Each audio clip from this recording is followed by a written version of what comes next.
Yeah, Mr. Moderator, I propose Article 7 as written in the warrant under proposed motions for Part A and B. Motion made and seconded. Discussion. Mr. Bell. Mr. Moderator. Oh, wait a minute. Can we just have a present? Treasurer collector. Sorry.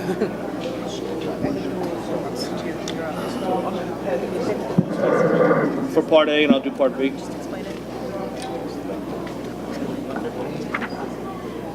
So, we're looking to, is it on? Can everybody hear me?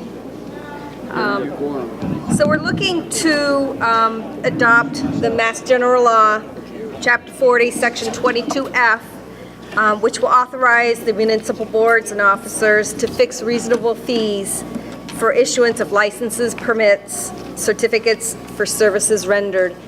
I personally would like this to be passed. We have municipal lien certificates that we now charge $25 per lien. When I took a survey of all the towns within Plymouth County, 19 out of the 26 towns charge $50, which is 73%. We're only charging $25. So it would bring in an additional approximately $7,500 to come into the town to increase these fees. But this will allow the boards and the officers to go ahead and approve those fees. And Mr. Moderator, in Part B is a provision that allows a committee member, if you're on a planning board or conservation or ZBA, that if you had to miss a meeting due to sickness or whatever it may be, you can go back and review the record and certify that you've read everything, and then be able to get back and vote for a hearing that may go on for multiple days. This is really important for the committees because, again, sometimes we have people that, some of our committee members are, let's say, have health challenges. We have an older group of people in some of our committees, and it's important for them to be able to come back and participate, and again, just sometimes they can't do that, which is why Article B, by adopting this regulation, allows them to be certified. Discussion. Mr. Bell.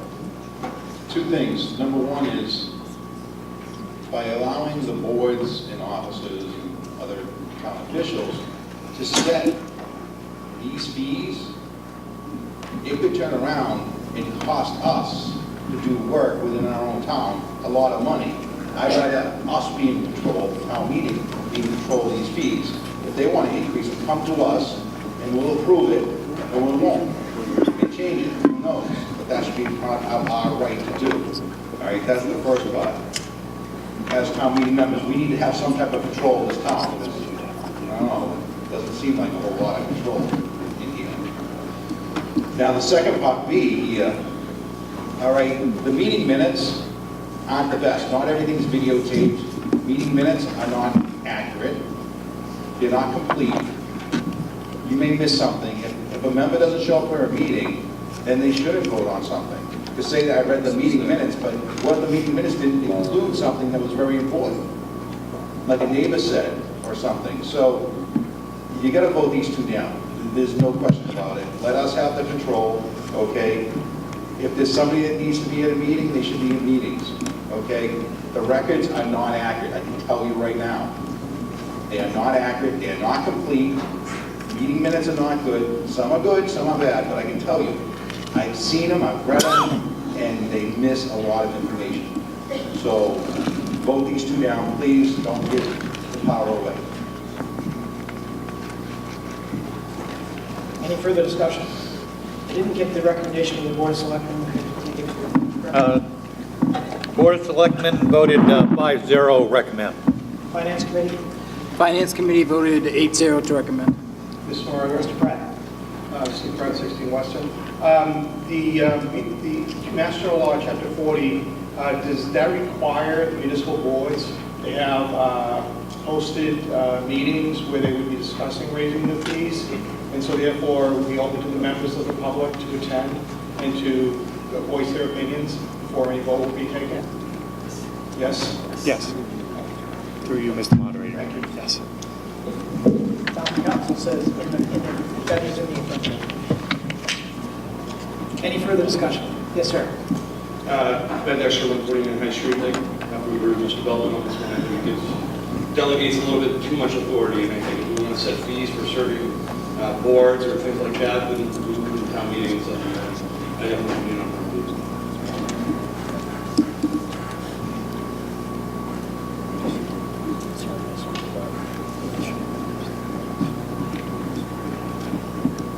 Ms. Hewens.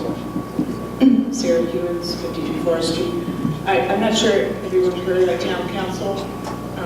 I know that when I was conservation agent, the Conservation Commission always has to have a public hearing about setting fees. Correct me if I'm wrong, town council, and that applies to other boards as well. Yes, through you, Mr. Moderator. Yes, so for any board that wishes to take an action, it has to act through a quorum at a duly noticed public meeting, and that would include an action to establish any fees. So if a multi-member board wants to establish fees like the Conservation Commission or the Board of Health, it would have to post notice of that in advance. The public would have an opportunity to come and observe that proceeding. So it would all be done in a public way. Yes, sir. Thank you. Adam Holmes, 12 Leonard Street. Just one man's opinion. I think all the boards and committees in town have great intentions and would act as such. But as somebody who worked in civil engineering and landscape for a number of years and worked in multiple towns throughout the Commonwealth on permitting, ZBA, Planning Board, Conservation Commission, Board of Health, etc., I've worked in communities where these fees can get out of control. And although boards and committees can hold public hearings and ask for public opinion on how they feel about the fees that they're going to adopt, those boards and those committees still have control to implement those fees.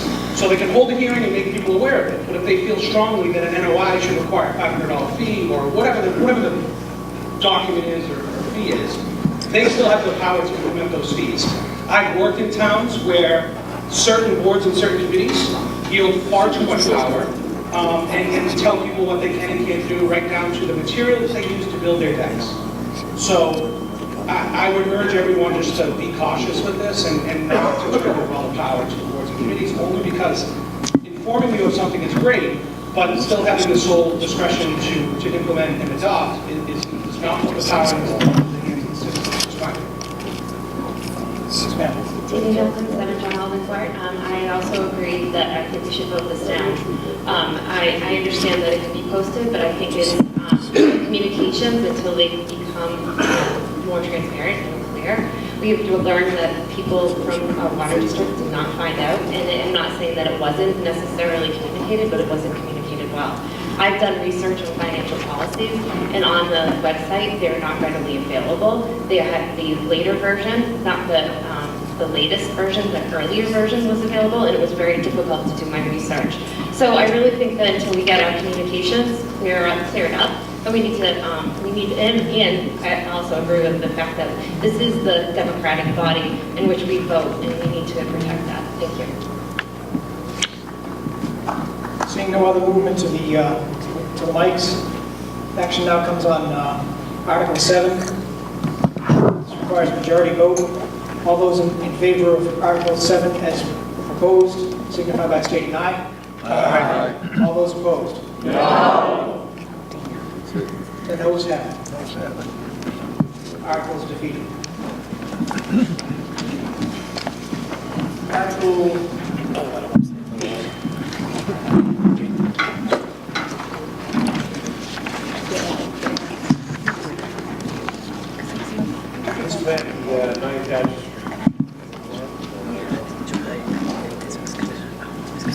You want to move the article?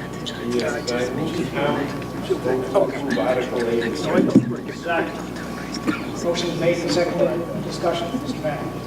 It was just made known to the board that some of the new lighting fixtures are up to 20 feet in height, so we thought we add this to our bylaw. Lighting fixtures now are 15, and so this will give us an opportunity to go as high as 20. I know there were concerns by some of the people that came to our last planning board meeting, and about light spillage over onto their property, but we require a photometric plan to keep the lighting on the property, so this will be reviewed by the planning board as these projects come before the planning board. Further discussion? Mr. Belvin? 20 feet's really high, and if you live anywhere near a commercial area that has 20-foot high pole with light shining down, and they're asking for a plan, but you're still going to be able to look out your window and you're going to see big lighted areas. I just don't see, I like the smaller or rural character of town. Let's keep them low to the ground as best we can and keep it rural. I think tall is not very good. Mr. Shea? Yes, I'm curious, isn't 20 feet really the proposed height for most of the buildings in town? I think you need a variance to go above that. Have any studies been done as to the environmental effects as to light pollution on this? And I would have much the same concerns Mr. Belvin has in regards to people in the area and its effect on the rural character of town. I would vote no on it. Thank you very much.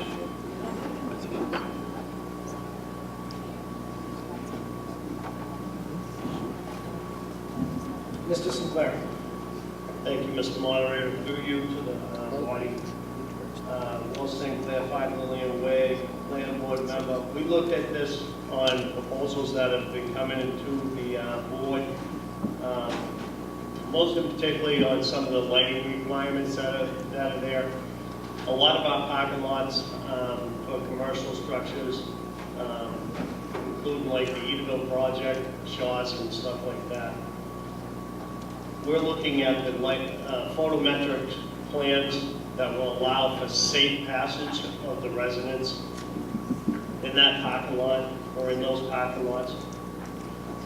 In your bylaw that's existing today requires cutoff fixtures to control that. The new LED fixtures are more controlled at a directional for that. That's why we wanted to make sure that there was a photometrics plan provided so that our engineer can look at that and ensure that the photometrics per square foot is safe for passage for the residents and the other people that are walking around. The 20 foot is not a concern on height because of the direction of the lighting. Mr. Malinowski? Mr. Moderator, as a member of town meeting, this also came to our attention with the middle high school sports facility, is that as Mr. Sinclair mentioned, with the new LED systems, it allows you to better control the light pollution and eliminate that versus lighting up the sky. You can now direct those lights. What was proposed in that plan is for the 20-foot poles so that they can better light up the parking lot in the focused area, and more importantly, where the pedestrians are going to be walking back and forth through the field. And they just feel the technology has come to the point where the LEDs eliminate old concerns with this new technology, and that was one of the reasons as well. Mr. Belvin? I was under the impression that government buildings and projects are exempt from those height restrictions, that they don't have to abide by those rules. Is that correct or not? All of our government buildings apply to the same rules. Seeing no further movement to the mic, this and all zoning articles are required 2/3 vote. So all those in favor of Article 8 as presented, signify by stating aye. Aye. All those opposed? No. Tellers, please come forward.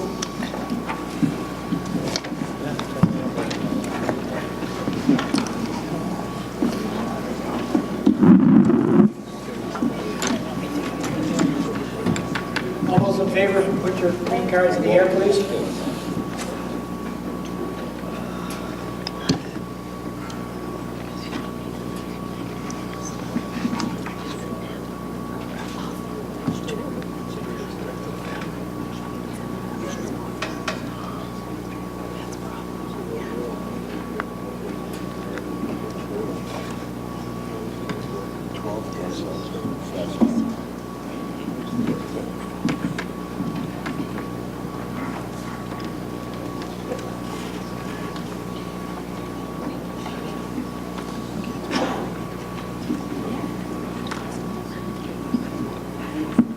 All those opposed, put your cards in the air, please.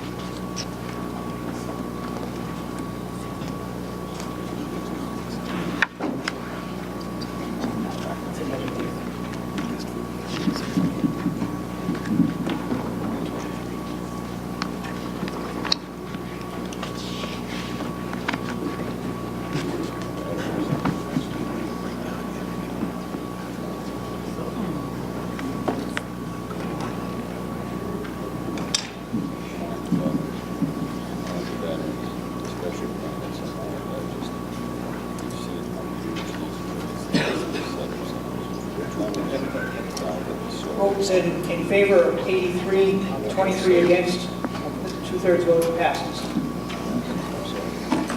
Moving on to Article number 9. Mr. Mackey. I move that the town vote for the full Article 9. Second. Motion is made and seconded. Discussion, Mr. Mackey. The planning board has brought to attention that there's a new type of technology called battery storage, and it can be used for commercial use or residential use. And an example of this is for residential use is our solar panels and the energy stored batteries. And commercial use would be like a solar field, and that would be stored in some sort of a battery unit. What we have before us tonight is we just want to place this on the regulation schedule, because there was no, it wouldn't be allowed in the town if we didn't put it on the schedule. So we put it in all the districts, so that this battery storage can be used. Discussion. Mr. Pratt. Mr. Moderator, question, since we've put the battery storage in quotation marks, is there somewhere in the bylaws, the regulation, that actually defines what battery storage is? Mr. Sinclair. And what would that be? Through you, Mr. Moderator, to Mr. Pratt. There is not. This is a new technology that is coming into the area. This was brought up by an applicant that came into the town that's looking to put a large-scale battery storage facility in the town. Right now, we do not have in our bylaws, under the use charts, a position for this, or it even mentioned it. So they would be as of right, could go anywhere as it exists today. By putting this in here under special permit, at least in the charts, they would have to come to the planning board under a special permit. That being said, the planning board tends on working on a bylaw similar to like what we did with the solar bylaw, to work on a bylaw, a regulated, proper placement, sizing, that type of editing. But this is a new technology, and they've just started bringing it up in the northeast region. Mr. Moderator, for you, Mr. Sinclair, would it be beneficial for purposes of this article at least to somewhat vaguely describe the new technology as opposed to thinking that somebody could see this and say, this is general battery storage, like I can't save my Ds and my Cs until the, until we have our fall hazardous waste day? I'll leave that up for a discussion. You know, a description is greatly to have. We can work on that as we work on the bylaw. This is something that we saw that we needed to put, at least in our charts, to have. Yeah. And to regulate that it'd have to go to a special permit from the planning board. Mr. Murray, I understand you guys are trying to get ahead of it, so I appreciate that, but the fact that it's in quotation marks seems to warrant some kind of, brief description. I understand. Mr. Shea. Thank you. Yes, it seems pretty vague to me also. There's no size, no limits, no restrictions or anything. In regards to that, I know we need to bring new business into this town, but it is listed as commercial industrial battery storage. I would like to make a motion to remove residential agricultural from principal use in Article 9 battery storage. Motion's been made and seconded to remove residential, agricultural, and which? Just residential agricultural from principal business use until we can find out more about these projects and develop more of a business plan for them.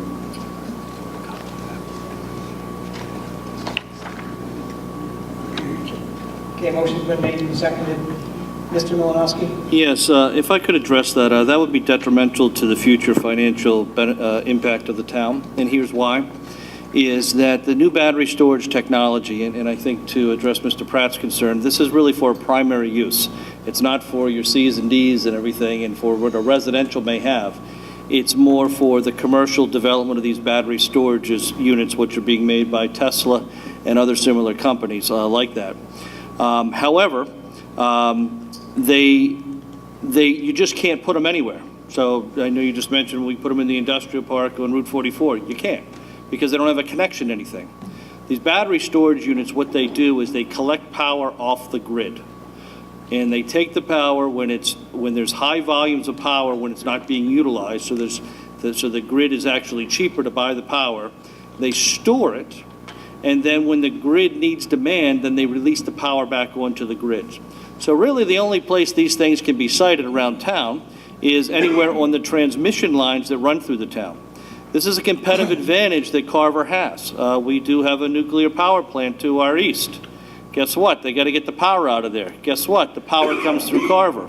When it comes through Carver, and that's the east to west connector, then Carver also has the north-south connector that goes to the Cape that then feeds power down there. So the ideal location for these power storage facilities, which are going to be a huge economic windfall to the town of Carver, is along the grid, particularly at the intersections of the grid are. Tied into the power plant, you may say, well, that may be potentially closing down. It is, and it'll be redeveloped into some other type of power unit there, probably gas-fired. But now let's talk about the Cape. The Cape has two major wind farm projects that are being produced. Guess what? They got to get the power off Cape. Guess what? The power comes through Carver as it comes on the north section. That's why this national company has come to Carver to try to site along our power lines. And with that, let's talk about the economic impact. We talked tonight about with the new elementary school, how we're able to get $100,000 a year to offset the debt service. This would potentially change the decimal point on what some of these facilities could be worth in neighborhoods of 30, 40, 50, $100 million facilities that would be built and be air climate controlled, and the town would then be able to tax them as personal property and allow that to help offset our town. So, although we're working on the Route 44 development for new growth in the town, solar has been a big, huge benefit to the town.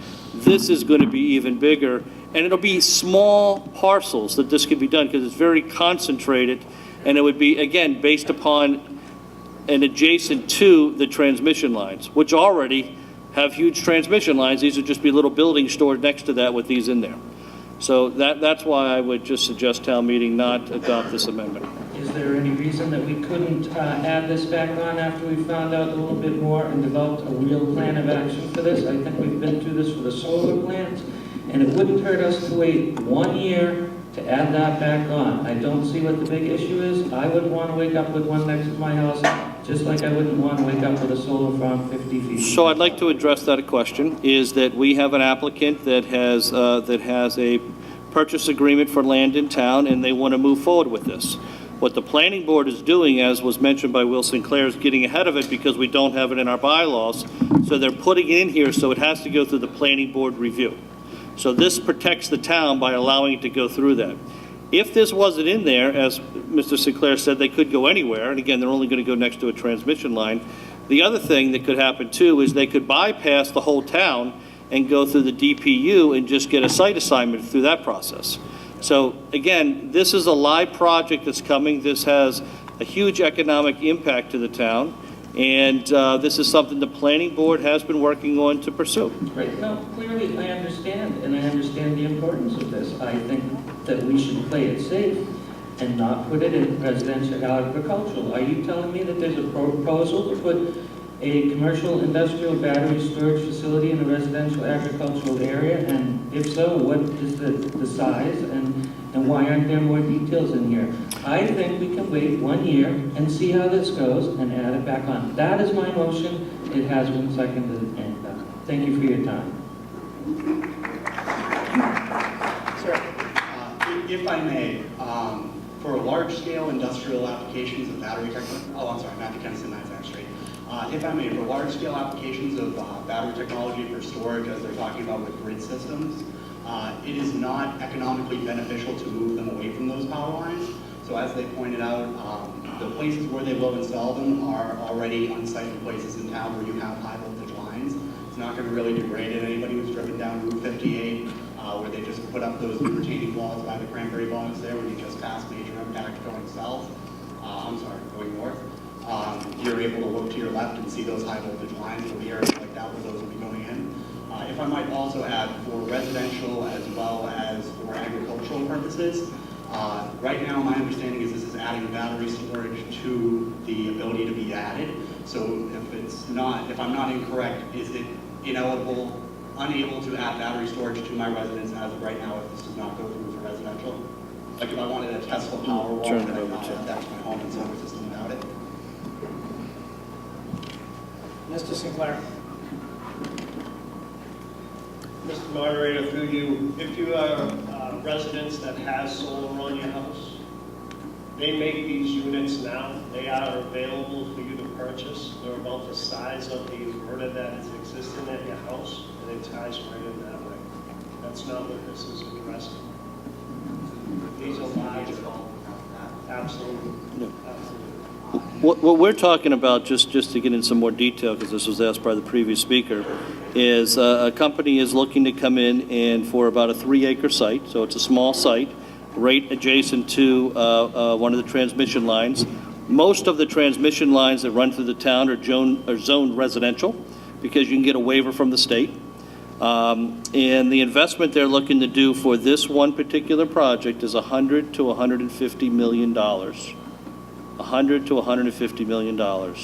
And then from that, then our assessors, I see one of our assessors over there who's just salivating right now when I mentioned that number, is going to be able to tax them for that amount. Oh, I apologize if I came off incorrectly. I'm in favor of this. Oh, I know. Okay. And that being said, I think the other thing that a lot of people may not take into account is our ability to make income off of their investments in our town aside. During the summer, one of the big reasons your electrical rates go up is something called the duck curve during certain periods of the day. You utilize more electricity. Because you utilize more electricity, we need to fire on more electrical generating sources. I don't know if you guys are aware of peaker plants, but they kick on mainly just during the summer. It's very expensive for communities to buy that electricity. By having these kind of storage systems in place, we're able to buy that electricity at night when the electrical costs are low and sell that back to the grid during the day. So we'll actually be able to see those cost savings going forward, just as residents purchasing electricity from the grid. And I just feel like that's important to add to that. So, thank you very much. All right, so we're speaking to the amendment here. This is to remove residential agriculture from the commercial and industrial. If you're not going to speak directly to the amendment, then you'll be out of order. Speaking directly to the amendment again? Yes, sir. because it was previously brought up with the Tesla whole house batteries. Those are for residential use, they're not commercial and industrial, that's a whole different ballpark. That is incorrect. Mr. Malinowski. Again, just commenting on that statement that that's incorrect. Tesla makes the lithium batteries for commercial use. Yes, but as was specifically referenced, the Tesla whole house battery, as it's called, is a residential application and not a commercial or industrial application. Okay, so seeing no further movement in terms of speaking to the amendment, you can speak to the amendment, Ms. Shea. Kim Shea, 148 Plymouth Street. So I've been listening to this and I didn't really have an opinion one way or another. But I'm going to have to agree with Cornelius here, and not because I disagree with Mr. Sinclair saying or Mr. Malinowski saying. I think what I'm hearing is we don't know enough about anything here with this new technology to say that it's going to be okay in residential, it's going to be okay in agriculture. If we have a company that's here and they have 3 acres, I guess my question would be, if it's in a residential or agricultural, is there a way to give them a special permit to allow them to go forward without putting all our residential and agricultural areas at risk until we do have more understanding and a better grasp, and it gives the planning board time to write regulations? That would be my question. Mr. Moderator, through you. So my understanding of the current proposal that's before the town, and I haven't seen all the details of this proposal, so I can't offer a conclusive opinion as to all of the zoning implications. However, from what we've seen of it, it appears that it fits into a zoning category called essential services, which is defined in the zoning bylaw. Bear with me for 1 second. Essential services shall mean services provided by a public utility or governmental agencies through erection, construction, alteration, or maintenance of gas, electrical, steam, or water transmission or distribution systems. And essential services are permitted as of right in all districts. So what the intent of the planning board is here is there's a project that they anticipate coming in before next year's town meeting. And so the idea was that to create a category for this type of battery facility so that they would have to come to the planning board and get a special permit rather than being allowed as of right, or as Mr. Malinowski suggested, these types of services can also get an exemption from local zoning from the state, in which case they wouldn't be subject to any control at all. And so let them get exemptions from the state. Again, I have concerns that we don't have any understanding and any rules or bylaws protecting our residential and agricultural areas. So I have to agree with the amendment as proposed. Thank you. Any further discussion on the amendment? Just one quick one again. The planning board is trying to, again, make sure they have better control over this by raising the bar, by having a special permit.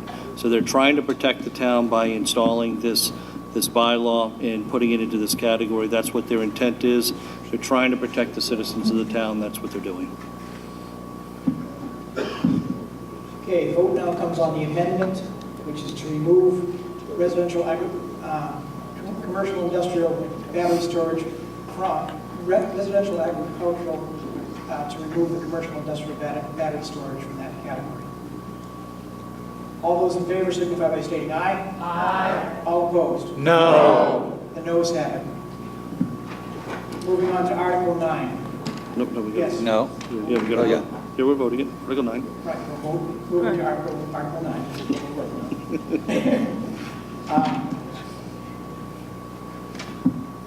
Yes, ma'am. Yeah, a couple of questions. I've been researching these buildings a lot since this first was mentioned in the paper a few months ago. And there are 2 companies, Tesla and another company which is a very large appreciate the fact that you want to bring extra income to the town, but these solar fields in people's backyards are not pleasant to see. And here's Barago does put these on their website. They want these storage buildings attached to their solar fields. Is there any way that we can at least stop for something so these cannot be just yet one couple metal buildings in a place that's already got transformers and everything is one thing. But if we start adding these big metal buildings to every single solar array in town, we're really killing the world. Look at this town, and we got to stop it somewhere. And I don't know if that's something that if this can be, if there's any way of stopping these buildings totally through this article, or at least somehow making more restrictions so they can't be just put onto every single solar array and put it in the Barago website. They can be put close to solar arrays, and they can be close to solar arrays. I think how I'd like to address this is the one that we're talking to next to a transmission lines where you have substations. Excuse me? Do you have, this is a proposal. Could we have the address or the street on that proposal? Yes. Like the area? Because I have a feeling I know where it is. I don't have that in this. What I have right here is a developer that's interested in doing a 3 to 3.5 acre site in town. And it's right next to transmission lines where you have substations that's there. My point that I was going to try to answer your question with was that when you have something next to the substation, that would be something that would be a larger building because of the power generation that's there. For the solar fields that they're all scalable, so for a small, you're not going to put a $150 million investment on a solar field. That would be a small shed-like type structure compared to a larger structure next to a transmission line, because it's all based upon the power. And you want the power next to the transmission line anyway. So I think where you're going to have the driver for this, and I think that they may already be allowed by right on the solar project, because it'd be an accessory use, where what we're talking about here is a primary use. So I don't think this can apply to really the solar fields right now. So if we pass this amendment today, they'll still, without knowing where this project is in town, there's a lot of power lines going into town in the area. Mr. Sinclair. Mr. Moderator, through you, just for clarification, this is just getting on the use chart. This is not a change or a bylaw or anything like that regulates it. This is just getting it on the use chart.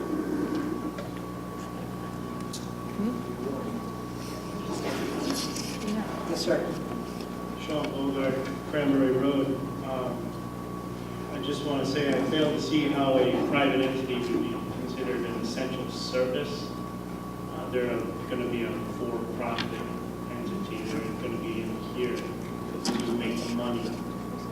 That's my number one. Number two, I think you'll be very hard-pressed to find the utility telling you they will connect these sorts of systems to the transmission lines. These types of systems are going to be treated just the same as a solar farm or a wind turbine. They're going to be connected to the distribution lines, which are the same lines that run down our roads. So just because this facility in question may be near transmission lines,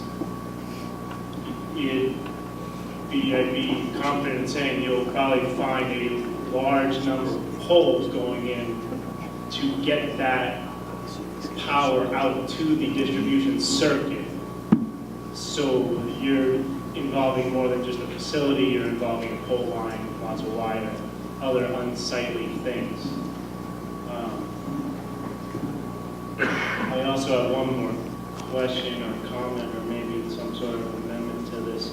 In terms of the question on the term battery storage in quotes, I think the correct term would be battery energy storage system. It's BESS. If somebody can amend that or make an amendment, or I can try to make an amendment to change that, then maybe more appropriate. Ma'am. Louise Howard, 68 Center Street. I have a question on just the rural character of our town. These solar farms will potentially be changing that, but more to the question about where this $150 million proposed project is. No one knows what the address is, or where And potentially it will this be. is I'm really confused. getting way off the subject of the article itself. The article is relating to changing an overlay district. But it concerns But- a but- project, and I'm just confused that no one knows where that project will be, and at that volume, that kind of money. Mr. Moderator, if I may. Mr. Dunham. Basically, I agree with the moderator. We're really going a far afield on this. This is really a fairly straightforward thing. Is we either going to have this use allowed or we're not going to do anything. If we don't do anything, they're going to put it wherever the heck they want with absolutely no control by the town. We won't have a say in anything. They have to go through the state, is that correct? No. Oh, I thought that's what they said. If we were to restrict it enough, ma'am, then they could go ahead and get a variance from the state. But by not doing anything, they get to do it by right wherever they want to do it, with us having no say. So this at least gives the planning board some say, and I would urge the body to go ahead and vote for this. Is there a way that we can find out where this proposed project is? I don't want to keep talking about this proposed project. I believe that's not germane to the discussion. Is that public information? On Article 9. Ma'am. $150 million project, and you don't know where it's going to take place. It isn't germane to the article, ma'am. Okay, could you tell me if that information is available Ma'am, on the website? they're out of order. It's not germane to the article.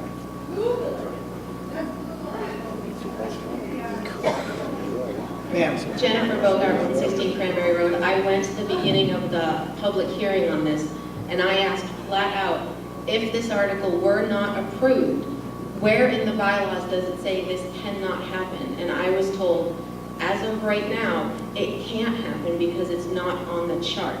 And it was going on the chart so it could even have a further discussion. So I'm wondering if I was given incorrect information at the hearing or if that changed. You can go back and watch the meeting on TV. I definitely asked that question, and that's the answer I was given.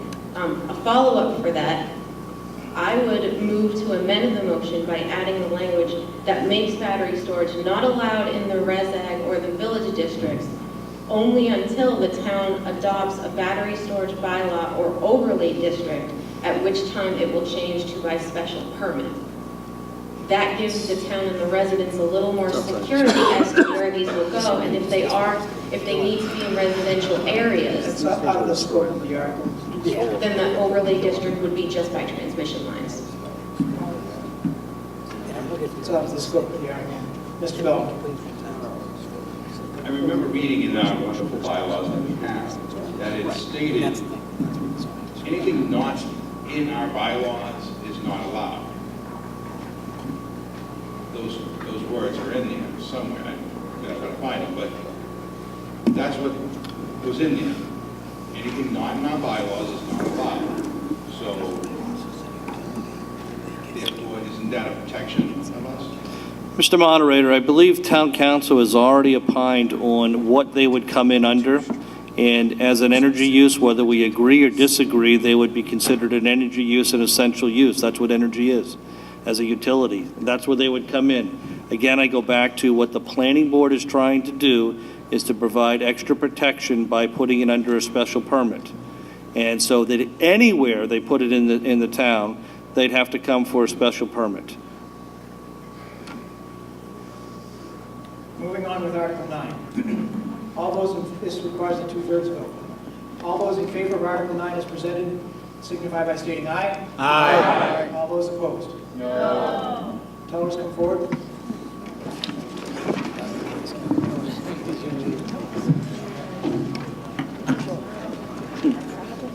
All those in favor, put your green cards in the air, please.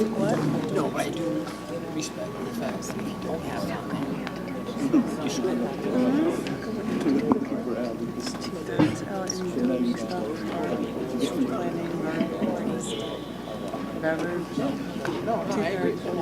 Even though it's so clearly.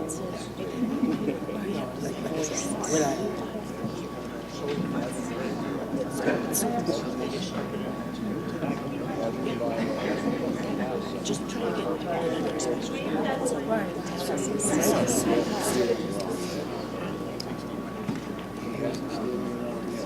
They want to say like they are 58 and now that's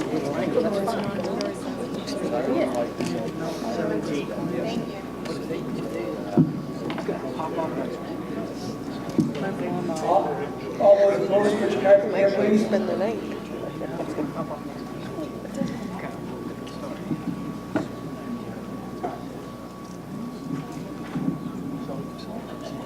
Oh, yeah. Sorry.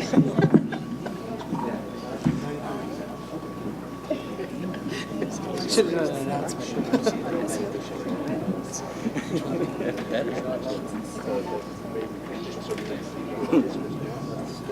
Yeah, that's close. The article passes 92 to 14. Moving on to Article 10. Mr. Atkins. It's the best I could with that one. Yeah, it's almost I move that the town vote to approve Article 10 as written. Motion's been made and seconded. Discussion, Mr. Mackey. What we're trying to do here with this article is to reduce the setbacks between two solar fields that abut one another. And I know there was some concern, this would be an RA district. And so we have two solar fields, one on the left, one on the right. Around the exterior, we will still hold the 200-foot setback with buffering. But in the center of the fields, if there was a property line between the two fields because they had two different owners, the planning board would be allowed to have the fields 50 feet from the property line. So the solar fields would just be 100 feet in the middle. But the residents that live around the perimeter would still have the 200-foot buffer and the screening. So that hasn't changed. So Point of order, Mr. Moderator, that is not the way that this is worded at all. So I'm not sure where you get that from. This just says right here that the planning board may reduce the required screening and may reduce the required setbacks to a distance of not less than 50 feet, provided the solar field can achieve adequate screening to abutting adjacent properties. The planning board shall not reduce required screening or setbacks without taking into consideration abutting uses, topography, and impact of the neighborhood. Well, that sounds very gray to me, and I'm not a fan of gray bylaws. James O'Brien, so great on the drive, by the way, and also a member of the original bylaw committee that was spent a year creating this bylaw. And as with the frustrations of many people in this building tonight, it's usually from lack of clear communication. And when you create gray language, which is what those state laws have, which is why we don't want to rely on the state law, the state laws are gray so that they open it up to every community to address what's best for your community. We did that with that solar bylaw. And what you're doing now is trying to reduce the language to allow the planning board to reduce it at their will. Your intent is irrelevant to what I want or what this community deserves. Intent is completely irrelevant because these committees and these boards constantly change. This law was created to protect these neighborhoods, and I don't necessarily have an issue with what you were referring to, but that's not the way that this is worded at all. And this may not be an issue to you until it is, and in our neighborhood it was. So I would vote against this unless the language is clarified. Mr. Belvin. I agree, and just a little bit further is that consideration, I mean, just take the urban renewal plan up in North Carver. I mean, the selectmen had a chance to take consideration of the butters there, and they still made their decision. The same thing can happen with the planning board here. If 5, 10 years down the road, or 30 years down the road, lo and behold, they want to change this and say, yeah, 50 feet from the property line, no problem, here you go, here's your permit, you're good, right next to a residential home. We don't know what they're going to do further along. Don't change it, okay? If they want to put a special permit in, fine. If you want to issue a variance, go ahead. It gives the power to the abutters to fight it in court. This, if it goes to court, I think any lawyer can turn around and say, hey, listen, they have the power to do this, we can't say anything about it. Mr. Moderator. Mr. Donovan. Yes, I have to agree.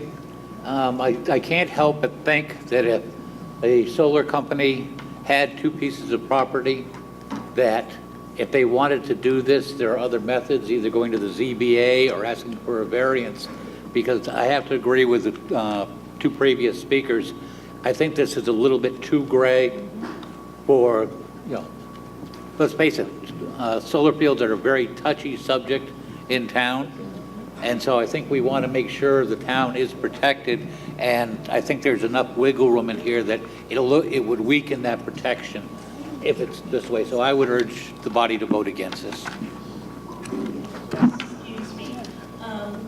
The Mass DEP Code 310 CMR does not suggest putting solar farms in the wetlands, and that's just not taking into account. You're taking what they're suggesting and lessening those regulations, and I don't think that's something this town wants to do. Mr. Moderator? Ms. Barone. I just want to make a clarification that on this warrant article, I had voted no, but the recommendation is saying 5-0, Board of Selectmen.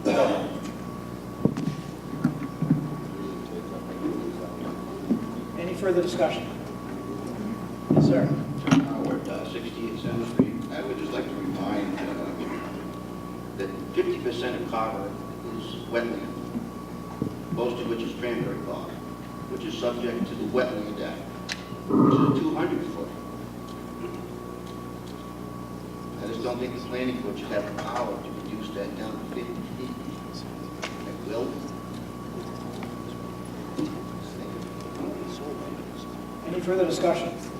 Okay. Mr. Sinclair.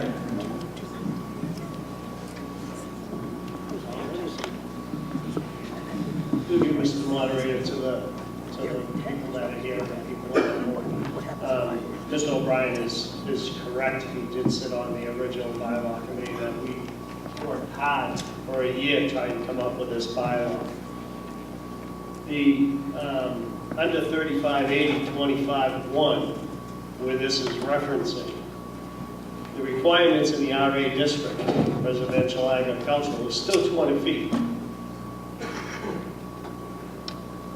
We're not taking that away. What we are looking for is if there is a solar system that is 200 foot in the perimeter all the way around, with the buffering also, with the 8-foot buffering that's still in the bylaw, that exists today, but if it's in the inside, the applicant does not have to do 400 feet of buffering. To address everybody's concern on this, the very last thing in the bylaw that was extremely important when we came up with this bylaw, and that's still here, is 3580-60 under special permits, which is part of the solar bylaw. And I want to read it to you so everybody understands what is now existing and the powers that the planning board have. And we made sure that this was in this. Such use will not nullify or substantially degrade from the intent of the purpose of this bylaw. That's number one. Number two, such use will not constitute a nuisance. Number three, such use will not adversely affect the neighborhood in which it is sited. Number four, such use complies with the standards of the site plan review as spelled out in this bylaw. And number five, the planning board may also provide for other consideration that it deems necessary. That exists today. That's the last thing in that article that gives the power to this town to regulate this.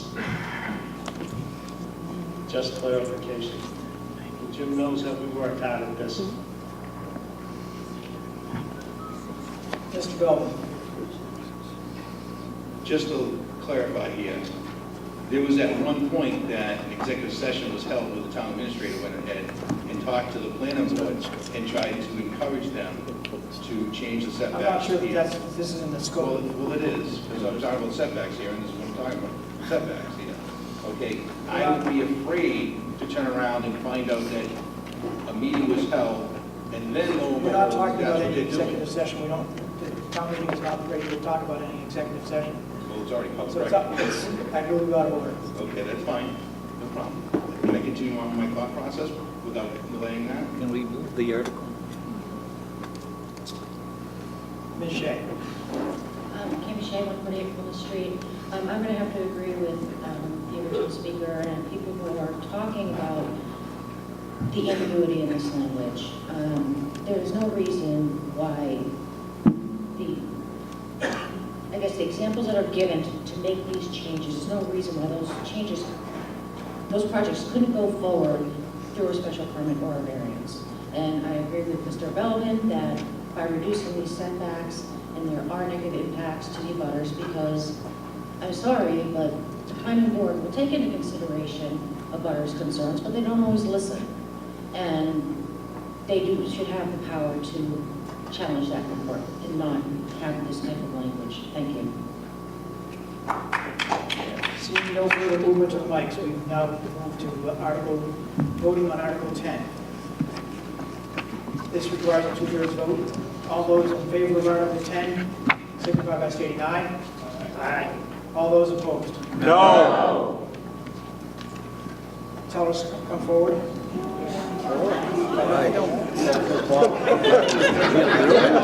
Thanks, Bob. 5 people that said yes. Let's take it over and under. Over and under, what do you got? Who said Cards in the air, please. Who said yes? I was going to say 7. 1, 2, 3, 4, 5. Very sad. All those in favor, put your cards in the air, please.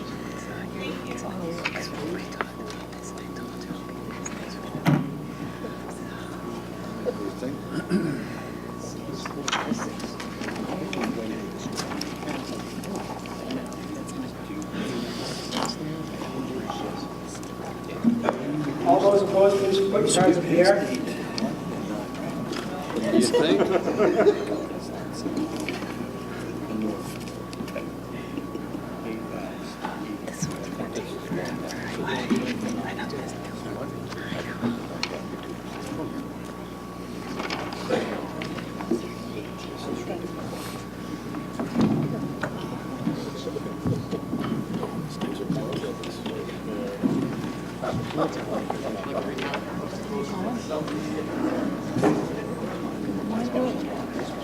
Have a call for a week. That's a good idea. I can't hear you. Vote was 11 yes, 90 no. The motion is defeated. What was the number? What was the number? 11 yes, 90 yes. What's the vote? Article 11. Mr. Moderator, Yes, sir. I think we adjourn tomorrow, 6:30 p.m. We have some controversial articles coming up, and maybe best to do with the cleaning in a week, right? It's got a second. Motion, I don't know whether anybody heard, but there was a motion made, and we didn't get your name, sir. Sorry, Ben Dexter, 149 High Street. I'm moving that we adjourn to tomorrow at 6:30 p.m. There's a second. Motion's been made and seconded to adjourn until tomorrow night at 6:30 p.m. Never get enough people. Mr. Pratt? Mr. Moderator, I would encourage this body who stayed here for the entire time to continue this until we finish tonight. Otherwise, we'll have a whole set of different voters tomorrow night who decide that they want to come back for especially the petition article at the end. So those that wish not to stay, please feel free to leave. But I think we should finish this up. We only have 5 articles left after this one. So I think it's Less than important that. that the body that stayed do it. Fourth. Ma'am? Stevie Johnson, Center General of the Court. On the contrary, I believe that we can consider another time on this it's taken us to get through the amount of articles that we have so far, that we need to take the due diligence and the time to go and treat these other articles as the same. I also think if we do, we reschedule it, or not reschedule, we continue on tomorrow night, that we will get more people, which would make it feel more of a democratic process, and therefore we'll have more people who will be deciding the fate of Carver for the next year. Thank you. Brad, moderator. Regrettably, those that chose to vacate tonight gave up the Democratic for the night. And my point is, any one of the articles, excuse me, any of the articles that were voted on tonight could be reconsidered tomorrow night by this body if the different groups are showed up. It makes no sense to have it moved to another night. It just makes no sense. It's more of the case that Jefferson doesn't want to deal with another hour or two here.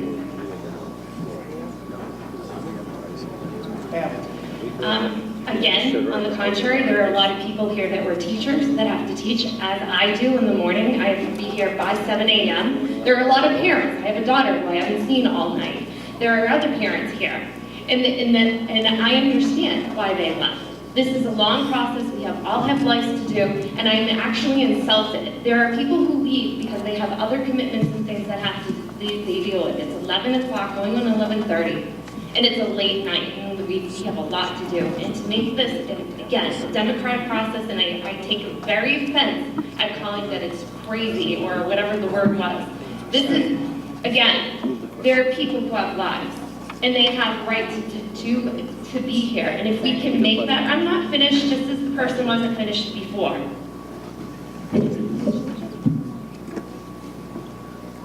Hi, Cornelia Shea. I'm in favor of setting it for tomorrow night. I think typically the meeting shouldn't last more than 3.5 hours. I think a lot of people left, and we shouldn't limit the democratic process to people that had to go home and take care of their families. Thank you. Okay, motion. Action comes on motion to adjourn. All those in favor signify by stating aye. Aye. All those opposed? No. The noes have it. Article 11. Mr. Mackey. I move the town vote to approve Article 11 as written. Second. Motion for made and seconded, Mr. Mackey. Article 11 is the creation of use of marijuana, staff recreational marijuana, and the overlay is in the same area as in the medical marijuana, and if not adopted, it can go into any business district. Mr. Belvin. So I'm probably a minority in this room right here, all right? But the overlay district that they have here, basically it limits it to no lots because of the active lots that are already in there. The bylaw, the marijuana overlay district in South Carver there, the big area, big green area, owned by two companies, 80 Makepeace and Ocean Spray. Okay, think about that. I don't think they're going to be selling to any marijuana places. I think they had a plan for housing. But the other one is right off of Tremont Street there on the southern end there. There's wetlands there, cranberry bogs. It's 500 feet from anywhere children congregate. Sorry, late. So there's there's 3 different properties that are exempt right there. There really is no place for one of these to be put in. It's done on purpose. No questions asked. This is the medical marijuana overlay district. This is the adult entertainment district for the town of Carver. Okay, it's done for a reason. Because they don't want to hear, at least the people on this side over here. But we had an overwhelming amount of people that voted in favor of recreational marijuana in this town. So I have a motion to expand the marijuana overlay district. I'll keep your district there, that's fine. You want that, the one where Ocean Spray, it ain't going there, we know that. But on Tremont Street. That's outside of the scope of the article? What's outside the scope of the article? Expanding the marijuana overlay district? Yes. Why is it, why? I'd like to know why.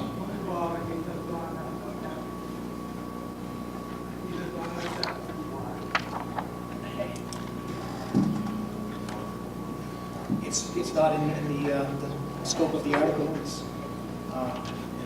the article is presenting specific districts. Correct, Mr. Moderator. But the notice of the articles present in our warrant is a notice to the public that this is what we're going to discuss. Whether it's expanded or taken away, we have the right to put motions forward to do that. That's what our town meeting is for, is to have our voice. Whether it's approved for this town meeting or not, that's the democratic process. But to turn around and say that, hey, we didn't have a chance for the planning board to turn around. We had a public hearing, but we couldn't change anything with it, so this is our opportunity to change it. So can you give me a reason why I can't put this motion forward? It's not in the scope of the article, it's not in the scope of what the planning board presented. And I suggest you can vote it up or down. So is it because we don't have the words or any other action relative there too? I'd like a legal opinion, Mr. Moderator. Is the reason why I can't make changes here because of the words or any other action relative there too? Mr. Moderator. It's a legal opinion under Robert's Rule of Order and also town meeting time. A legal opinion from the body to town council, he has to answer it. He didn't allow it last year, but now it's allowed, so therefore he has to answer it. Is that the reason why I can't make changes to this? Because the words or any other action relative thereto are not present in this article? That is definitely one of the reasons, is as I understand it, and as town council and I have discussed, it seems that it's up to the writer of the article in terms of how the article is presented, and if the article is written without those words or take any other action relative thereto, then it's the way the article's been written by the author, and we interpret it that way. So you have to be. So I just want to... Mr. Moderator, can I address this issue, please? So it's important to understand that the purpose of the town meeting warrant is to provide the voters with notice of the subjects that are going to be acted on at the meeting. But when it comes to a zoning bylaw, there is also notice that has to be given by the planning board, and the planning board has to hold a public hearing before a zoning bylaw can be brought to town meeting. So in order for a change in the bylaw heard by the planning board and brought to the meeting to be changed, it has to be within the scope of what was originally proposed. So when you're talking about creating a zoning district that includes certain properties, it's not fair notice to the voters on town meeting floor to then expand that and include other properties, because people interested who are now going to be affected may not be here. So when you're dealing with a zoning amendment, you have to be very careful that what you're changing was within the scope of what was heard by the planning board and within the scope of what is on the town meeting warrant. In this particular warrant, a further precaution was taken by not including words to the effect of, or take any other action relative thereto. And so what that signals is an intent to limit the scope of the article to what is written. And so, Mr. Moderator, it is my recommendation to you that you rule the requested amendment out of order as being outside the scope of what is written in the warrant. Point of order, Mr. Moderator. I was at the planning board hearing, and I explicitly told them I was coming to town meeting and submitting a change for it. I specifically said that, so there was notice at the planning board hearing of what I was going to do and how I was going to do it. Then you're out of order, Mr. Bellman. Well, people, think about this. Those words are really important about our right to vote. Whether you're for this or against this, it doesn't matter. But the content of those words are limiting, guess what? They just limited your rights to vote on this. Mr. Ward. I was thinking if we expand the area and I was a neighbor and didn't know about it, would I want the town meeting to do that without me never hearing? Yes, that's the point. Move it. Moving to action on Article 11. Oh, ma'am. Yes, Jen Bogart. I have a question because 11 and 12 kind of speak to each other. So at this point, I would vote no against Article 11 because as I understand Article 12, Article 12 extends the moratorium on this until the middle of next year because the state allows that. But the language says it shall be in effect through June 30, 2019, or until such time as the town adopts zoning bylaw amendments, whichever occurs earlier. So if we were to approve 11, does that mean approving 12 is a moot point because we'd already have approved bylaws? Because if the state's giving you extra time to think things over, probably means you should take that extra time to think things over. So I'm just curious, if we vote yes on 11, and then we vote yes on 12, what's the point of extending the moratorium? Ms. Moderator, through you. So, as many of you are probably aware, the regulation of marijuana in the Commonwealth is very much new and in a state of flux. And, this is uncharted territory. So there's not certainty that this Article 11, if passed, would be approved in its entirety by the Attorney General's office. Obviously we put our best effort forward to hope that that happens, but if it doesn't, you then have Article 12 to fall back on as a safety net. And so I would interpret an action under Article 12 as not taking effect until something passed under Article 11 is approved by the Attorney General and takes effect. And so Article 12 is a safety net in case something happens with respect to Article 11 and it doesn't end up taking effect. I just think if the state is telling the towns, we're giving you more time to figure this out what's best for your town, we should take that time.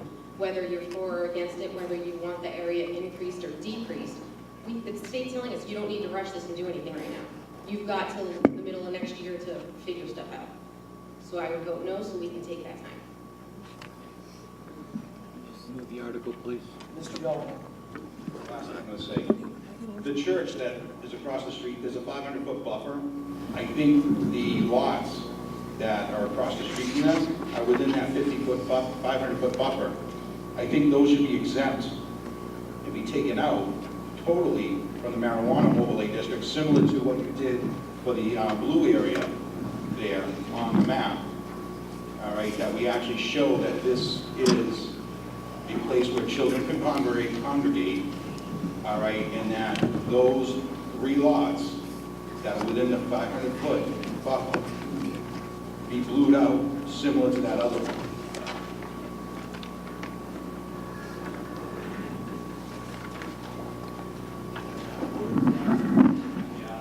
Thank you. Okay, moving to action on Article 11. This requires a 2/3 vote. All those in favor of Article 11, signify by saying aye. Aye. All those opposed? No. Mr. Thomas, come forward.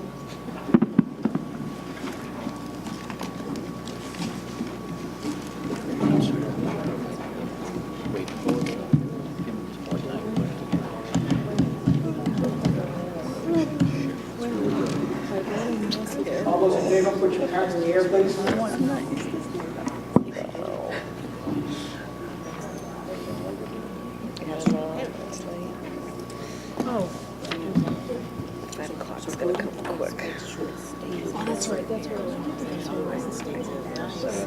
My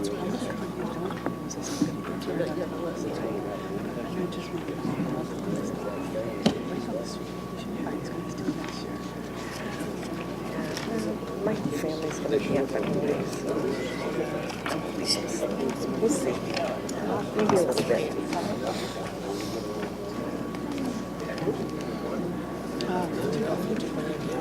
Good, yeah. Now that she has her antibiotics. Yeah, how would you? I don't want to play them. They're actually forecasting Philadelphia to go to the finals. Oh, yeah.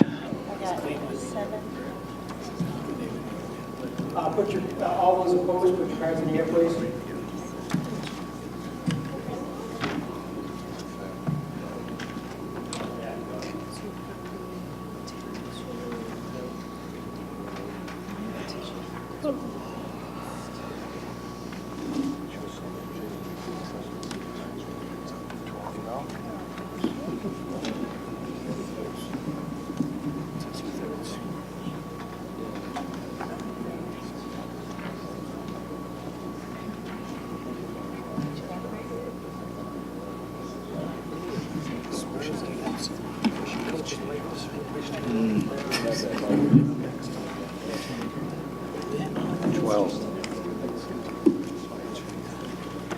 Votes yes, 38 votes no. Article does not pass.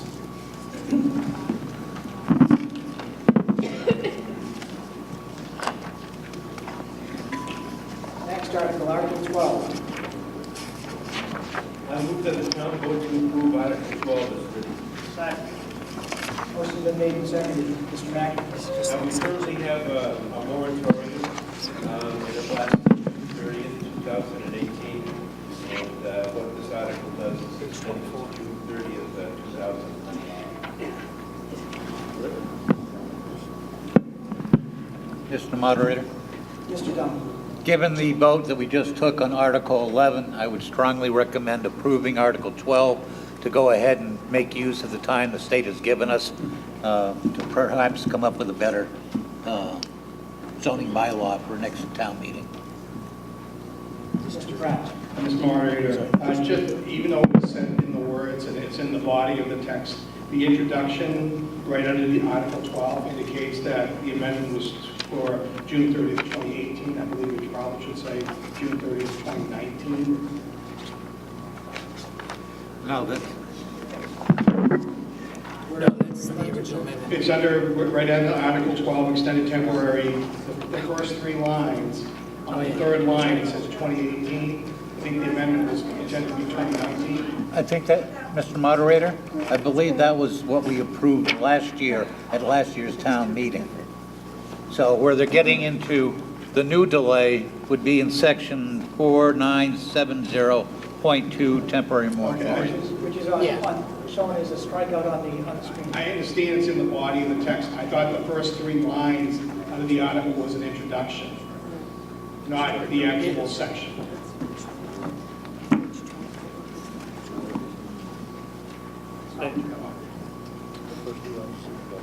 Mr. Moderator, I see what you're saying. Can you just, yep. Yep. Can we just make it that the motion as read said 2019 instead of 2018? It's just a typographical error.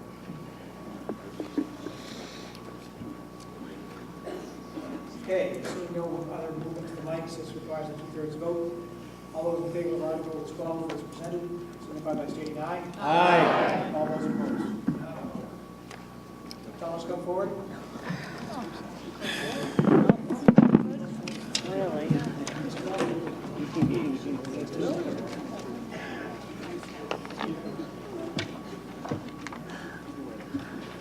All those in favor, put your hands in the air, please.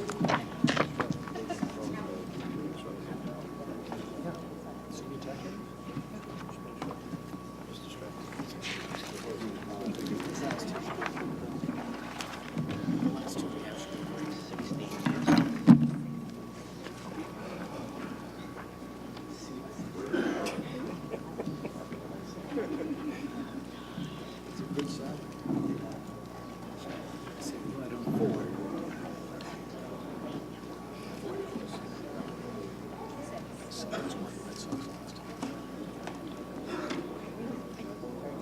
mean, that came, you could have had the website.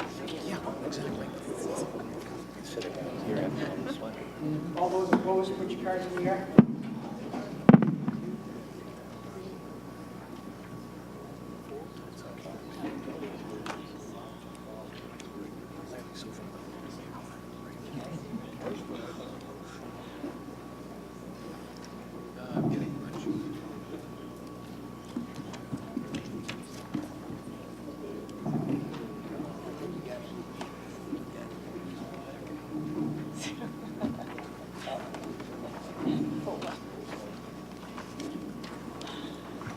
Article passes 90 yes, 4 no.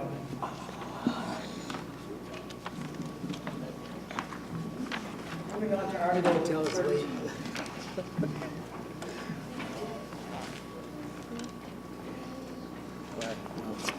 Mr. Moderator, I move that the town vote to authorize the Board of Selectmen to petition the Massachusetts General Court for special legislation creating senior tax relief in the town of Carver as set forth in Article 13 of the warrant.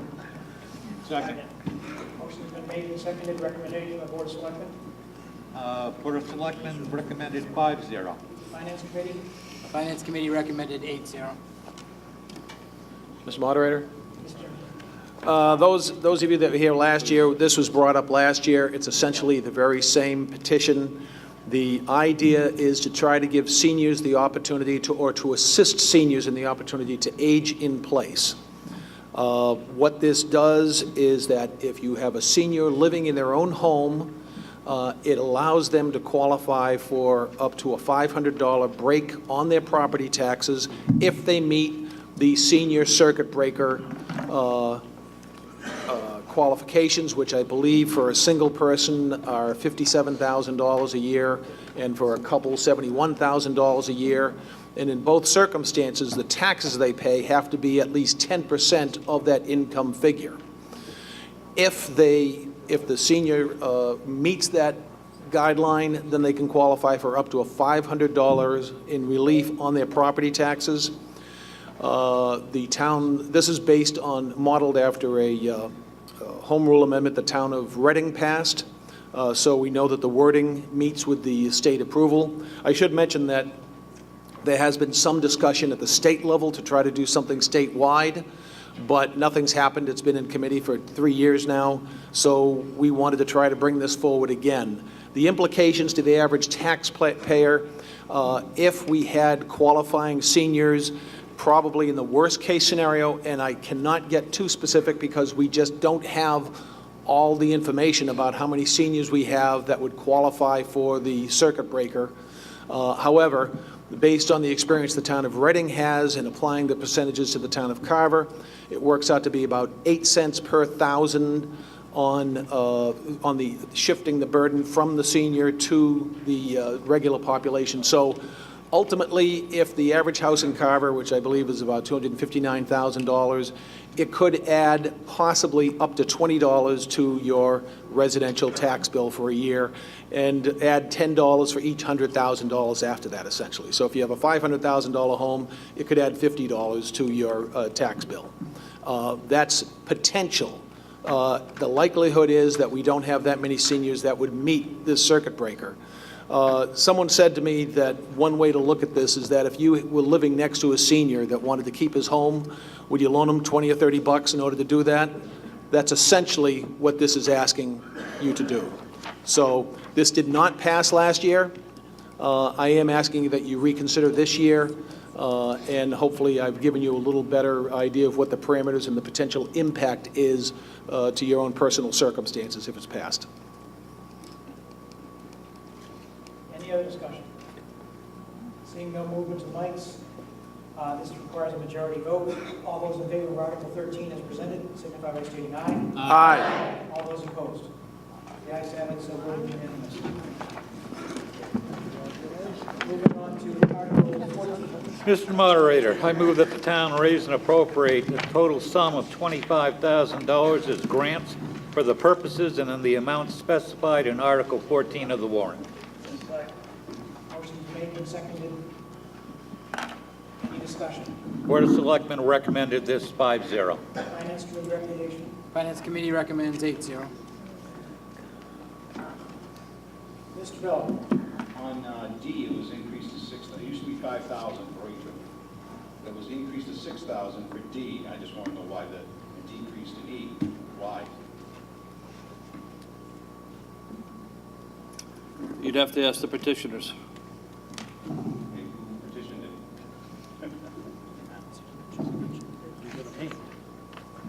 All right. So the issues that I have is that under A, it was, we weren't supposed to supplement this. The Young People's Alliance of Carver was supposed to be self-funded, like from what I remember saying. The other ones, I wish there was someone here from those groups that would be here to fill us in on what they do and how they do it and how to contact them. Like I said, I asked that a lot, and I'll ask it again. It'd be great if they could let us know. Mr. Moderator, there's a gentleman in the back, I believe he's from the South Shore Community Action Council, and there are 2 people here on the Board of Directors of the Young People's Alliance of Carver. I'm Jen Utley, Comprehensive Lane. I don't need anybody here to explain to me why we need to give money to domestic violence organizations, homeless organizations. Like, it's Mr. Ward? Speaking on behalf of the Young People's Alliance, the program is such that we need help. It's almost all volunteers. And I mean by that, we pay senior counselors to help with the program for the younger members that are in it. It's geared around bullying and drugs and healthy ways for young people to deal with the world around them. Thank you very much. Sir, are you South Shore Community Action? Yes, he is. I assume you're not a resident? This gentleman's a non-resident from representing South Shore Community Action. Is there any objection to him speaking? Go ahead, Jeff. Thank you. My name is Steve. I'm with South Shore Community Action Council, development manager. It's a lot of town meetings, so I got Carver, a couple other people are in some other towns. We serve communities pretty much from Hull all the way to Nantucket and west towards Attleboro. But basically, this is really a two-pronged approach. We let people know that we have services to offer to Carver residents, and also last year, 17, we spent about $736,000 in the town of Carver. That came through fuel assistance, energy conservation, transportation services, early education, food resources, rent, mortgage, security, etc. In total, about 1,014 residents of 577 households. So these services are provided to just help people low income, need a hand, neighbors in need, that sort of thing. So that's the mission, and that's why I'm here tonight. So thank you. Thank you. Thank you very much. Mr. Shores. Yes, Roger Shores, Carver. Just to clarify, Mr. Belton, Young People's Alliance of Carver was never proposed to be self-sustaining. We deal with grants, we deal with donations. There are a lot of people in this room that do donate to programs. The only paid staff that we have are actually children, I guess you call them adults or young adults in the 11th and 12th grade, where we teach them to develop programs to work with the middle school students that we have. The whole concept, you can talk about drugs and scare, I mean, we're on to all that, we discussed it, bullying and things like that.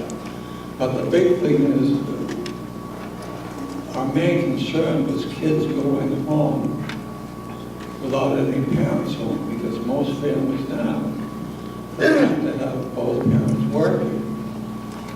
We were fortunate bringing our kids up, that the economy was in such a way that my wife could stay home with our children. And we raised 5 children and went through the school system. But everything else is volunteers. We run 4 days a week. We run from 2 o'clock until 6 o'clock in the afternoon. There's 2 retired school teachers that work, and a woman that works for the YMCA with children. We always have at least 1 adult, 2 to 3 11th and 12th graders running the programs. But again, it's to try to keep the kids off the streets and not home alone.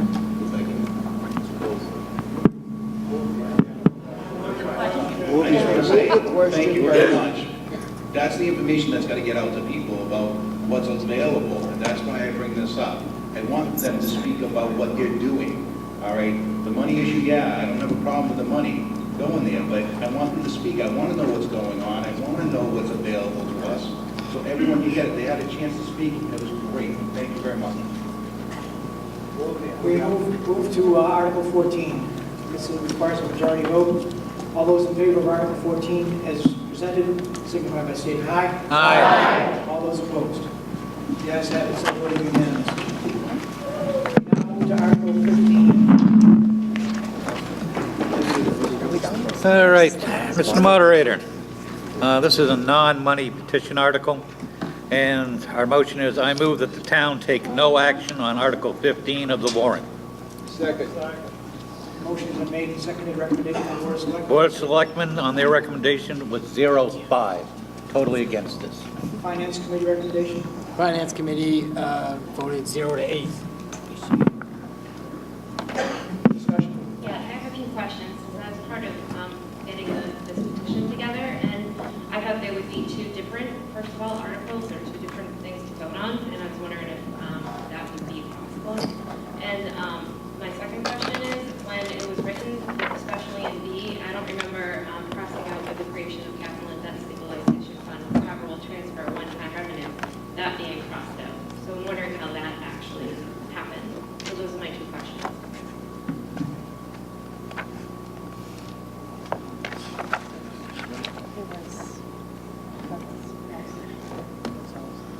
That was what was submitted. My understanding is that's how it was submitted. Okay. So the first question was, We can make a motion. You can make a motion. Let's make a motion that for Article 15, that we split the items and vote separately on item A and item B. Do we have a second? Second. Motion's been made and seconded to split Article 15 into 15A and 15B. All in favor of splitting the article, signify by saying aye. Aye. All opposed? No. The noes have it. I didn't get a chance to speak to why. We resend that. Okay. I apologize, John. This is something that I did do a lot of research and put a lot of time into. I was one of the people that tried to vote into doing this tomorrow night. But with the time that we have, this is real important. I've been here all night as you, talking and listening to people talk about the importance of maintaining our structure, protecting our town, giving our children what they need. In this document, in the second page, if you turn to page 2, there's information about how school spending is done. And yes, school spending is Point of order, Mr. Chairman. Is the chair going to rescind that vote? He said yes. And on what basis is the chair going to rescind that vote, please? I've been sorry. I'm tired, too. I've been waiting all night to talk So- about this. She's talking. But the vote was made and taken, so now we're going to back up and rescind the vote? No. What was made and taken to not split? Okay, but she's still talking about why we should split the vote. So we're going to split the vote, or we're not going to split the vote? We're going to rescind the vote, or we're not going to rescind the vote? I'm confused here. I'm giving her the floor to speak. If I could have the floor to speak, and then I'll be back. Comments will only come up again today. Again, I've been waiting a long time for this. So if you go to page 2, there's a lot of information there about how the budget is split up and how it goes to the school budget. There's a lot of things on there that are true. I get that. They're true if you use certain money and certain information and how it comes out. However, it's not all true. And there's a few things I think is real important, and then why it pertains to why these articles were written in the first place and changed. Number one, Carver allocates the largest percent of the municipal budget toward pre-K to 12 school departments than any other community in the state. That is it. We're 18 out of 323 from the data that I've collected, which is high. However, that's based on a percentage which changes from community to community. Last year I talked about Situate, how they had 62, 63% with their school district. However, the healthcare insurance and the way that they pay their employees is not included in that percentage. Carver has lost 400 students since 2005, and the loss is equivalent to 20% of the student population. That is true. And it is about 15% of the classroom teachers still exist. That is true. However, in Carver, we do a lot of special education programs. We do not send students out of the school district, and we try our best to keep them here and do the best job we can. So that goes to the next down the bottom when they have the ratio. So there's a lot of misinformation here. And the other thing too is if we continue down this path, if you look down the 10-year plan on putting minimum level servicing our budget, we're going to continue. My daughter's in 7th grade. She has many friends that are looking into other schools.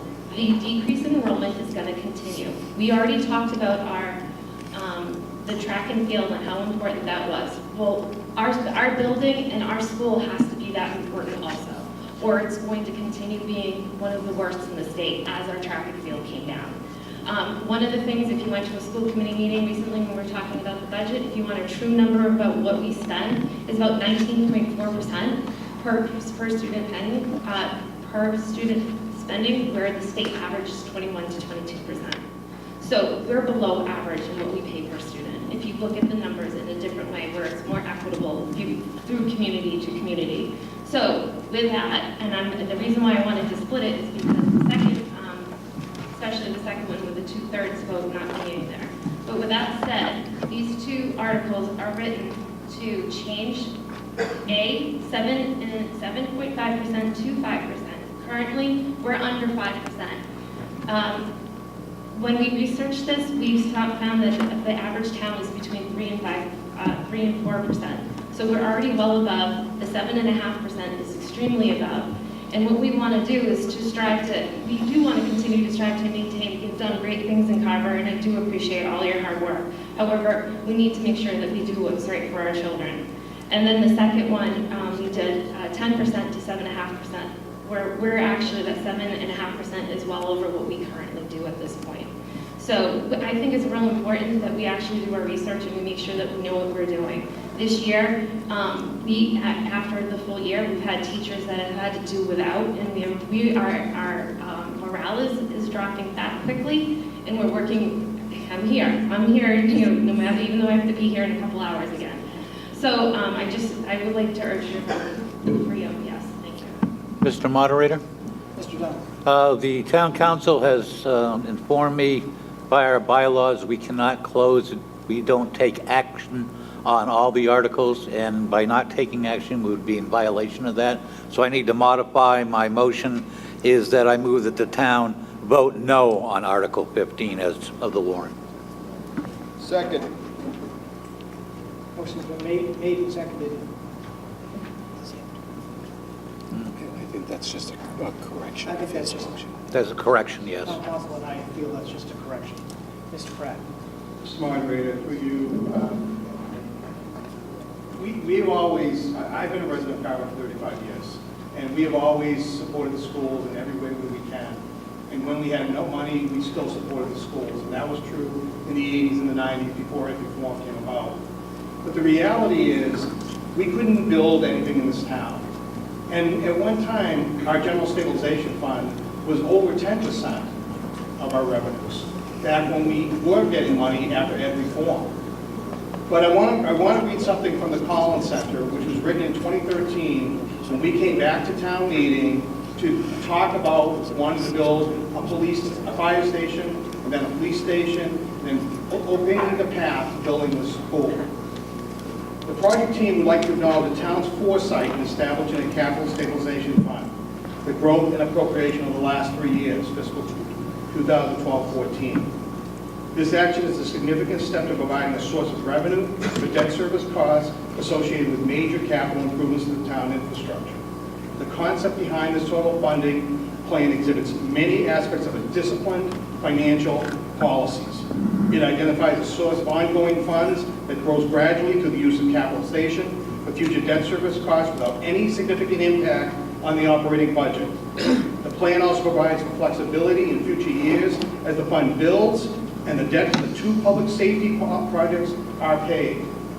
Bond rating agencies and national government finance organizations highly regard financial policies that recognize the importance of funding capital projects while maintaining reserves that can respond to changing financial conditions and other budgetary needs.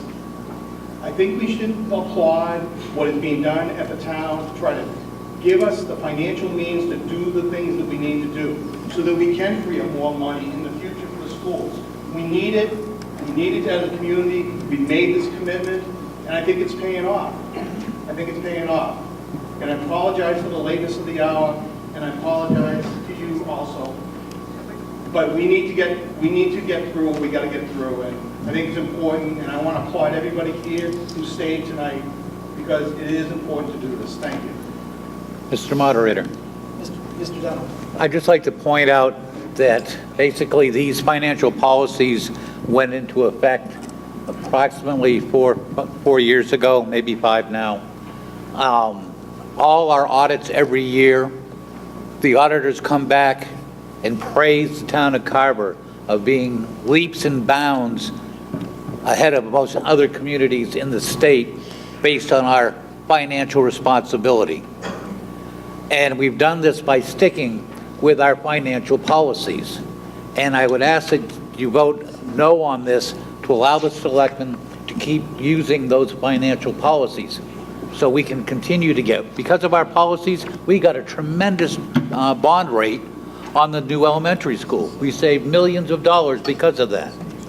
By doing this, we hopefully will get a real good bond rate for the new police station, saving the town money.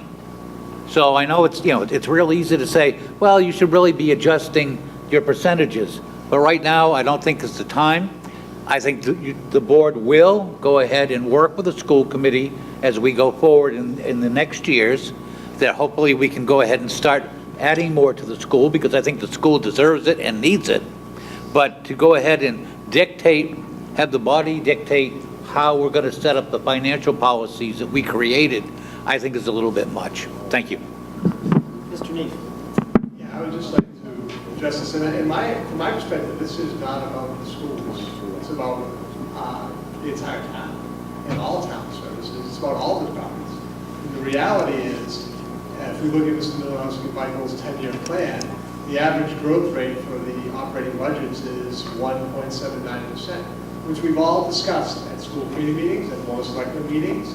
That Mr. Milowski will acknowledge isn't sustainable. If our operating budgets grow at 1.7% for the next 10 years, that is going to devastate the school system, and it's going to devastate the police force, and it's going to devastate fire. It's going to hurt everybody. We can't grow at 1.7%. That's not realistic over time. So things need to happen. I think the board of selectmen talked about this, and there's a lot of things that the town is looking at, whether it's increasing the amount of revenue coming into town. I know the town is looking at a lot of ways to increase revenue and revenue sources for the town. But I also think there's been some level of discussion about there needs to be a shift from the capital projects are done. This town meeting tonight voted for to move forward on a new police station. We voted to move forward on a new community track and field project at the high school. The new elementary school is going to open September 4th. And I've been going out to public meetings and thanking the community for the support for the building projects that have obviously done a lot for the school. It would be crazy for me to stand here and say this community hasn't supported the school. They clearly have. I'm rambling a little bit, but as when I meet with people, when I interview people who come and work at the school district, I say, I've been here for 25 years, I've worked here for 25 years, and in that time, this community has supported our school system. And I believe that. And I believe that based on the projects that are happening.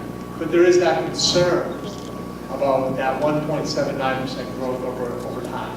And I think maybe that has to be a consideration of there being some sort of shift from capital expenditures, especially since our major capital projects are done. The next one that will probably need to be done in town is this building, which I'm not suggesting that tonight. But that's probably the next one that needs to be done.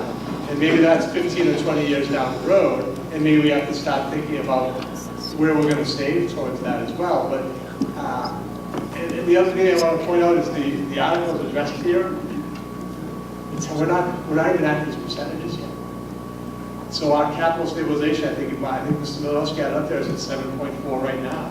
I'm not up here advocating one way or one of the article. I'm just talking about the big picture of things this town has to consider as we go forward over the next 10 years. And maybe it's not great if this board is likely to reach their objective of 10% going to capital projects, because is that really necessary over the next 10 years? But we need to start shifting some money towards operating budgets. So my big picture idea is, I think over time, and I've said this in many settings, you maybe haven't been in those things, but I've said in many settings that I think over the next 10 years, it needs to be a little bit of a shift away from some of the capital projects because we've completed them or we're replacing them towards operating budgets. Yes, sir. Larry Harrison, 3 Marks Way. We actually realized that it's going to be a little confusing for what we're voting for, because Mr. Dunn's motion was to vote against the article. So if his motion passes, article's defeated. What if his motion is defeated? Is this passed or not? I would like to suggest that what we do is, I'm offering a friendly amendment to Mr. Dunn to change it from voting against the article to voting for it, with the understanding that the Board of Selectmen and the Finance Committee are still urging a no vote on that motion. I would have no problem with that, Mr. Moderator, just for the sake of clarity. Mr. Clark. Yeah, just the Board of Selectmen and the school committee have been having regular quarterly meetings over the last couple of years. And I think every committee member on both boards would absolutely agree that we have been having earnest conversations about, once we got through tonight, once we address these capital articles that we basically have completed now, the capital rehabilitation of the town, what we need to do, getting the police station on there. We've spent $49 million on a new elementary school, $6 million on renovating the heating system and windows at the middle high school. Tonight, $3.5 million on a new track and field facility, football facility down at the high school. I don't think anybody can question that the town has wanted to meet and work with the needs of the school. As far as the 1.7% and so forth, I think we have to be very careful to recognize that that's not the town being miserly, it's the state having abandoned their commitment to the town of Carver and towns like us. They have year after year after year decreased the monies they've given to the town, and for a town in our position, we just don't have the tax money, the tax revenue, in order to make up for the millions that we've lost in state aid. So I know that we've been working with the schools to try to work at the state level to try to get that state aid restored. But I just want to reiterate that these policies have got us to where we are now. The reason that we're building a new police station under the tax levy, built a fire station under the tax levy. We're able to convince the taxpayers to take a debt exclusion on the high school, on the elementary school, was because they felt that we were properly running the town, that we were squeezing every penny we could. And again, in our meetings with the school committee, we said, once we're done with tonight, the intent of the Board of Selectmen is to work hand in hand with the school committee to start rebuilding the operating budget for the schools. But to tear down the fiscal policies that have got us to where we are, no. We have it within our power to move more slowly toward these goals, And that is what we've committed to working with the school committee to do. But I urge you not to take away the policies that have, or suggest that we not follow the policies that have gotten us to where we are today. As what Mr. Pratt read is absolutely true. And so I ask you to vote against this article in recognition of the fact that we are committed to working with the schools to rebuilding the operating committee from this day forward. Operating budget. Mr. Moderator, do we have to vote on the friendly amendment first? There's no friendly amendment. There's no friendly amendment. Because we're changing it from vote against to vote No. for. We decided that, town council and I decided that was just a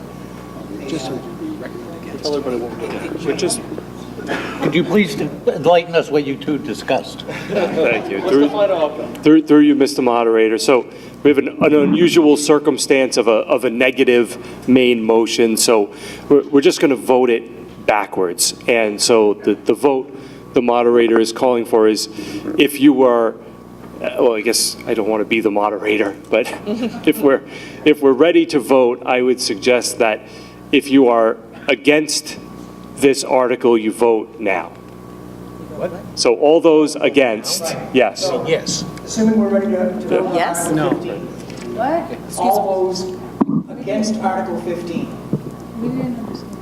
Yeah, what he's saying is, if you're against Article 15, you're going to vote first. If you're for it, you're going to go second. Mr. Moderator, can't we simply just amend this to you either vote for or against the article? Mr. Moderator, first of all, friendly amendment does not require a vote. It requires another second, which I will gladly give, which means the motion on the floor now is to pass that article. Now you can vote for it or you can vote against it. That is the motion on the floor now. So all those in favor say aye, those opposed say no. That's fine, just do it.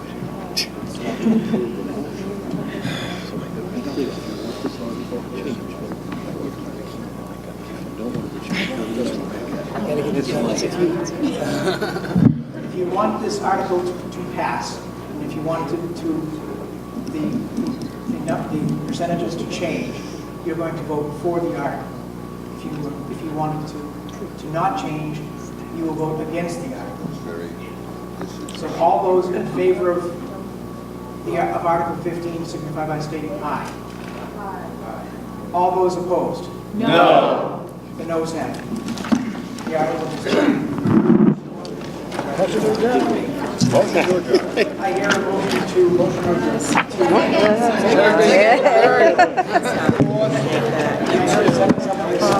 Oh, yeah. Aye. Do you need a vote? I'd be so happy. Hi, we're going. I haven't eaten yet.